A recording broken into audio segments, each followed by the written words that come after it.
dapat talaga lagyan ng pondo na maraming gamot na naka-stock.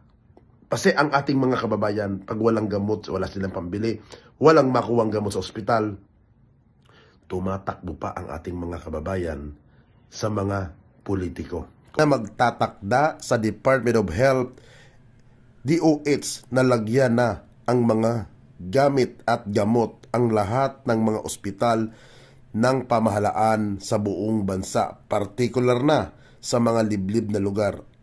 Hi, isang mapagpalang umaga po sa ating lahat. Ngayon pong araw ng Lunes, February 3, 2025. Alam nyo, napakaganda ng panukalang batas ni Congressman Erwin Tulfo. Bakit po napakaganda? Unang-una, napakinggan ko yung kanyang panawagan, napanood ko yung kanyang mga explanation para sa ating mga kababayan. Bakit po? Tamang-tama yung sinasabi niya na dapat punduhan na ang lahat ng mga pampublikong hospital para sa ating mga kababayan. Bakit?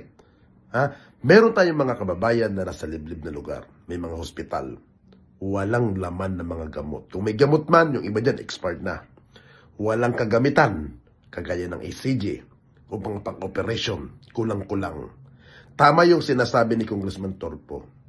Bakit kasi naglalaan na kung ano nung project ng DOH, bakit hindi paglaanan ang lahat ng mga pampublikong ospital, national man, pampubliko or LGU, under ng LGU, dapat talaga lagyan ng pondo na maraming gamot na naka-stock.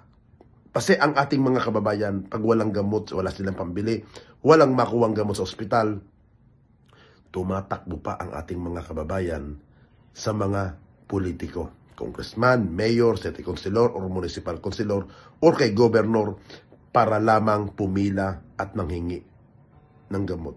Karapatan ng mga kababayan natin, deserve ng mga kababayan natin ang may serbisyo na mula sa DOH. Dahil yung gamot na nais ni Congressman Erwin Tulfo para sa mga pampublikong ospital ay pondo yan ng sambayan ng Pilipino. Pera natin yan. Dapat ipatupad na yan. At suportahan ang panawagan ni Congressman Tulfo na lahat ng pampublikong ospital ay nararapat lamang na magkaroon ng kagamitan, pang-medical, para pag oras ng emergency, hindi na kailangan dalhin yung pasyente kung saan lupalo pa para bumiyahe ng kalayo-layo. Kita nyo na lang po mga kababayan, maraming pasyente dyan sa It's Avenue na taga-ibang probinsya. Kung nilalagyan ng gamit ang mga hospital sa mga lalawigan o saan lugar, sa tingin ba natin pupunta pa ba yung mga kababayan natin mula sa kalayo-layo ng pagbiyahe, pagpunta dito sa Metro Manila para lamang magpatingin? Di ba hindi na dapat gawin yun? Dapat ang serbisyo na sa mga lalawigan din.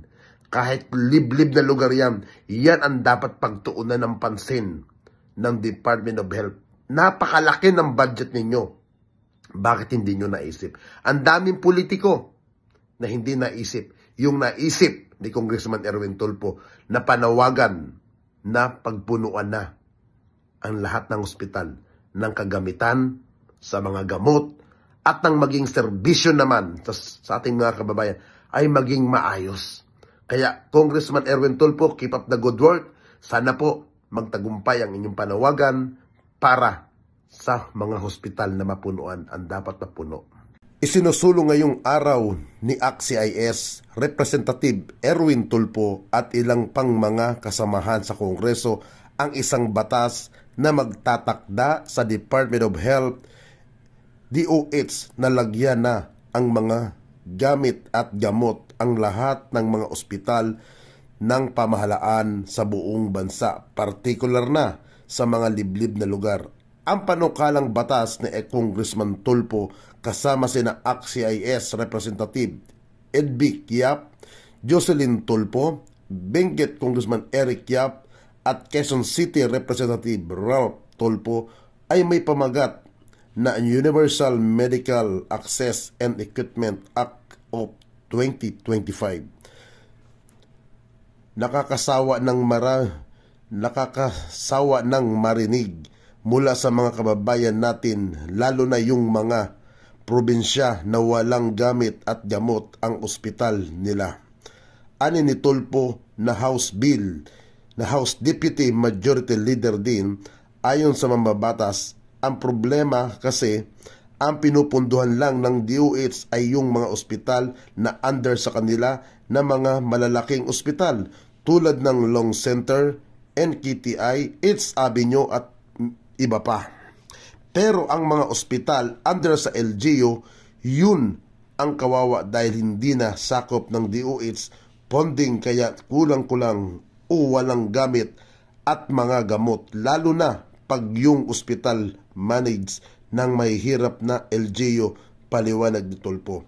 Dagdag pa ni Tulfo, may ospital nga na daw sa mga probinsya o munisipyo, pero pag walang manamang gamit o gamot, ano pang silbi nito?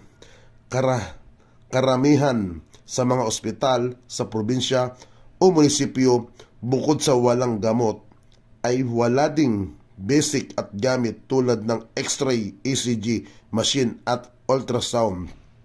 What is the bill? Lahat ng government hospital, whether hawak ng national government o LGU, kailangan bilhan ng gamit at gamot ng DOH through the medical assistance for the indigent and financially incorporated patients or MAPPONs, ani ni Tulfo. Pahabol pa ng mababatas kung kailangan daw dagdagan ang pondo ng DOH sa susunod na taon para dito, susuportahan daw niya. Kaya kaysa mapunta sa mga walang katuturan na proyekto, bakit hindi pa sa gamit at medical equipment, ayon kay Congressman Erwin Tulfo.